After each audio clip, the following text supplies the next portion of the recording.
یہ ساری کائنات ایک شہنشاہ نے بنائی ہے، مجھے بھی آپ، پھر وہی ہمیں موت دینے والا ہے۔ ہم روز میتیں دیکھتے ہیں، قبرستان بڑھتے دیکھ رہے ہیں، اور معصوم بھی جا رہا ہے اور بڑا بھی جا رہا ہے۔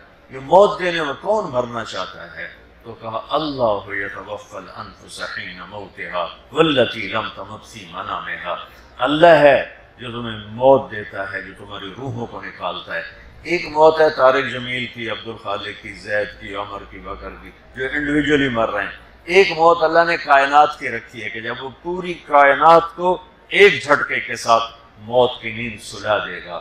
اور قرآن بھرا 1000 آیات ہیں آخرت کے متعلق، 6000، یعنی 1/6 قرآن صرف آخرت بتاتا ہے کہ تم کہیں دنیا کی بھول بھلائیوں میں گم ہو کر اسے اصل نہ سمجھ بیٹھو، اس کے پیچھے کہیں ایمان نہ برباد کر بیٹھو، کہیں آخرت، کہیں قبر، کہیں جنت کے سودے نہ کر بیٹھو۔ یہ دھوکے کا گھر ہے، یہ مچھر کا پر ہے، یہ مکڑی کا جالا ہے۔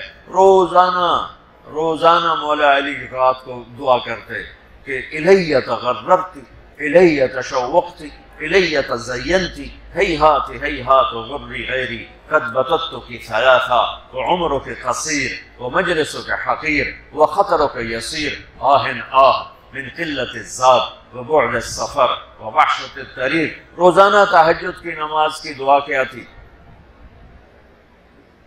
حضرت علی، اے دنیا مجھے دھوکہ دینے آئی ہے، اے دنیا میرے سامنے بن سور کے آئی ہے، اے دنیا میرے آگے میک اپ کر کے آئی ہے۔ بوڑھی گھوڑی لال لگام نہیں محاورہ سن، اگر بڈھی نو میک اپ کرو کیڑی گھوڑی لگے گی؟ ان بڈھیاں میں چھڑدیاں نہیں میک اپ اپنا، لیکن بڈھی دا میک اپ انہوں ہور کوڑا کر دینا ہے۔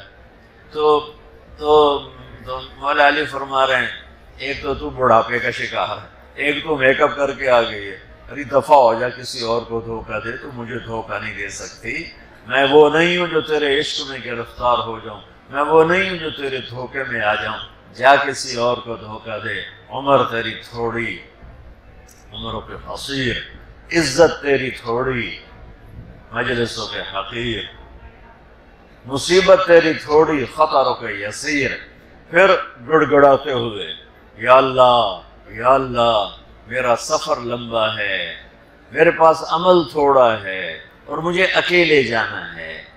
یہ کون شخص کہہ رہا ہے کہ میرے پاس عمل تھوڑا ہے؟ یہ کون کہہ رہا ہے؟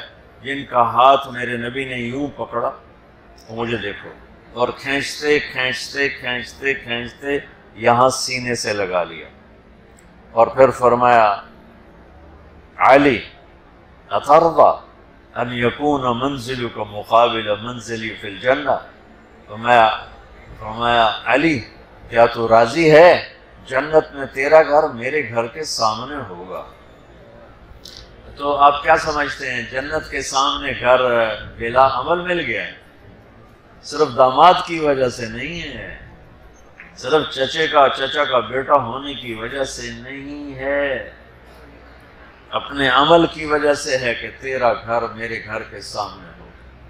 ایک دن آپ تشریف لائے اپنی بیٹی سیدہ فاطمہ کے گھر، بچے سوئے ہوئے اور حضرت علی بھی سوئے ہوئے، تو حضرت حسن کی آنکھ کھلی تو انہوں نے کہا اماں پانی، تو حضرت فاطمہ اٹھی، گلاس اٹھایا پانی گھڑے سے لینے کے لیے، تو آپ نے کہا فاطمہ بیٹھ جاؤ، گلاس لے لیا اور گھڑے کی طرف نہیں گئے، باہر نکل گئے۔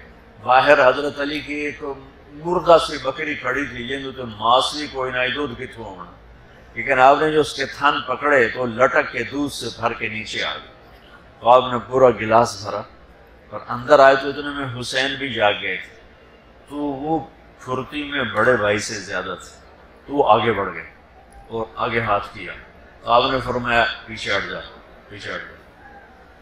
تو ماں نے کہا یا رسول اللہ آپ کو حسن سے زیادہ پیار ہے؟ آپ نے کہا میرے تو دونوں آنکھوں کی ٹھنڈک ہے، میرے جگر کے ٹکڑے ہیں، لیکن یہ حسن نے پہلے مانگا ہے، یہ بعد میں اٹھائے، پہلے اس کو پلاؤں گا پھر اس کو پلاؤں گا۔ یہ تو آپ نے فرمایا میرے دونوں جنت کے پھول، میری جنت کی ٹہنیاں، میری دنیا کی بہار، میرے دل کی ٹھنڈک، میرے سینے کی ٹھنڈک، لیکن آپ یوں فرمایا کرتے تھے حسن میرا بیٹا ہے، حسین علی کا بیٹا ہے۔ کس وجہ سے کہ حسن یہاں سے یہاں تک بالکل اللہ کے نبی کے مشابہ تھے، یہاں سے یہاں تک، اور نیچے علی کے مشابہ تھے۔ حسین اس کا الٹ تھے، یہاں سے یہاں تک 100% اپنے باپ کی کاپی تھے، اور یہاں سے نیچے 100% اللہ کے نبی کی کاپی تھے۔ تو اس مشابہت کی وجہ سے آپ اکثر فرماتے حسن میرا بیٹا ہے، حسین علی کا بیٹا ہے۔ حسن کو ادھر اٹھاتے تھے، حسین کو ادھر اٹھاتے تھے، یہ دائیں بائیں کا فرق بھی فرماتے تھے۔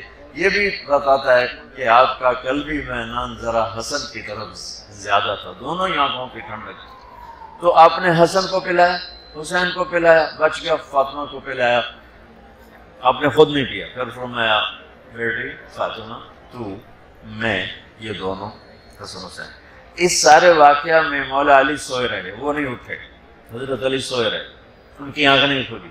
تو فرمایا فاطمہ تو میں یہ دونوں، اور یہ جو سویا ہوا ہے یہ آخرت میں اکٹھے ہوں گے ایک ہی جگہ پر، بمکان واحد یوم القیامہ۔ بچوں مجھے بتاؤ، جس آدمی کو اتنا اونچا مرتبہ ملنے والا ہو وہ کہہ رہا ہے عمل کوئی نہیں، میرے پاس عمل کوئی نہیں، تو ہماری نسل تو فرض نماز چھوڑ گئی ہے، تو یہ کس منہ سے اللہ کے سامنے کھڑے ہوں؟ جس نماز کو میرے نبی نے آتے ہی بتایا، جاتے بھی بتایا، آپ کو دائی نے جب ماں کے پیٹ سے نکلی اور آپ کو سنبھالا تو حضرت آمنہ کے پہلو میں لٹایا، تو جو ہی وہ پیچھے ہٹی، مجھے دیکھو آپ نے ایسے کروٹ بدل کے الٹے نہیں ہوئے، فل سجدے کی اس حالت میں چلے گئے۔ 15 منٹ کا بچہ اور فل سجدے میں پڑا ہوا ہے، اور آ کر اعلان کر رہا ہے سپیریئر یونیورسٹی کے بچوں کے لیے کہ نماز نہ چھوڑنا، میں نماز لے کے آ رہا ہوں، اور میری نسل 90% بے نمازی ہے۔ میں اسی پاکستان میں عمر گزار کے بیٹھا ہوں اور پھر کے زندگی بیت گئی۔ بچوں مجھے درد ہے، مجھے دکھ ہے کہ میری قوم کا 80-90% فرد نماز نہیں پڑھتا، بوڑھا بھی، جوان بھی، دیہاتی بھی، شہری بھی، پڑھا ہوا بھی، ان پڑھ بھی، نماز سے غافل۔ اور جب آپ دنیا سے جا رہے تھے تو آپ نے فرمایا تھا الصلاۃ الصلاۃ الصلاۃ، میری امت نماز نہ چھوڑنا، نماز نہ چھوڑنا، یہ آپ کے آخری الفاظ ہے، نماز نہ چھوڑنا، نماز نہ چھوڑنا، اور غریبوں سے اچھا سلوک کرنا۔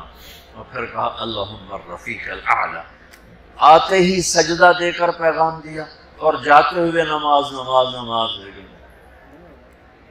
چھوڑ گئی امت نماز۔ 1440 ہجری سال میں اگر نماز چھوڑنے کی کوئی گنجائش نظر آتی تو کربلا کے میدان میں میرے نبی کے نواسے کو نظر آتی ہے، لیکن سر کٹایا، نماز نہیں چھوڑی۔ اور یہ آپ کو پیغام ہے، وہ جو کلاس ہو رہی تھی میں نماز کیسے پڑھتا، وہ جو میرا امتحان سر پہ تھا میں نماز کیسے پڑھتا۔ امتحان کے قریب تو میں تو زیادہ نمازیں پڑھتا تھا کہ پاس ہو جاؤں، کیونکہ ویسے پڑھتا نہیں تھا، پڑھنے کا شوق نہیں تھا، ماں پیو کا دھکا تھا، ذہن اچھا تھا تو میں پاس ہوتا گیا، شوق کوئی نہیں تھا۔ ویسے تو میں اپنی فضول سنا رہا ہوں، جس دن پیپر ہوتا اس دن میں کتاب اٹھا لے، پہلے 5 نمازاں پڑھ کے پھر کتاب اٹھا کے بیٹھ جاتا، یا اللہ میں پڑھیا تھا، ہاں کوئی نہیں، ایڈی وڈی کتاب میں کہ میں یاد کرا، کل جڑا پیپر اس کویسچن آ رہا ہے میں نے کٹ کے لکھا دے، بسم اللہ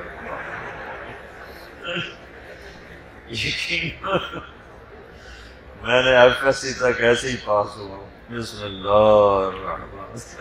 15-20 دفعہ میں یہ کام کرتا، تو 15-20 دفعہ میں 150, 200, 300 صفحے اس طرح ہو جاتے کہ جب جہاں سے وہ کھل جاتا تو 10-12 صفحے میں ادھر پڑھ لیتا، 10-12 ادھر پڑھ لیتا، اور اللہ کا احسان تھا مجھے رٹا لگانے کی ضرورت نہیں پڑتی تھی، مجھے یاد ہو جاتا تھا۔ اچھا میں سینٹرل ماڈل جیسا اسکول، اس وقت لاہور میں 2 بڑے اسکول تھے، ایک سینٹ اینتھنی اور ایک سینٹرل ماڈل، تو اب تو سب ٹھنڈے ہو گئے۔ میں 8ویں میں سیکنڈ آیا پورے اسکول میں۔ اب میرے کلاس ٹیچر کو تو خوش ہونا چاہیے تھا، کلاس انچارج، وہ خوش ہونے کے بجائے حیران ہو رہے، ناراض ہو رہے، اور تو پڑھتا تھا ہے نہیں تو تو سیکنڈ کے میں آ گیا۔ بسم اللہ دی برکت۔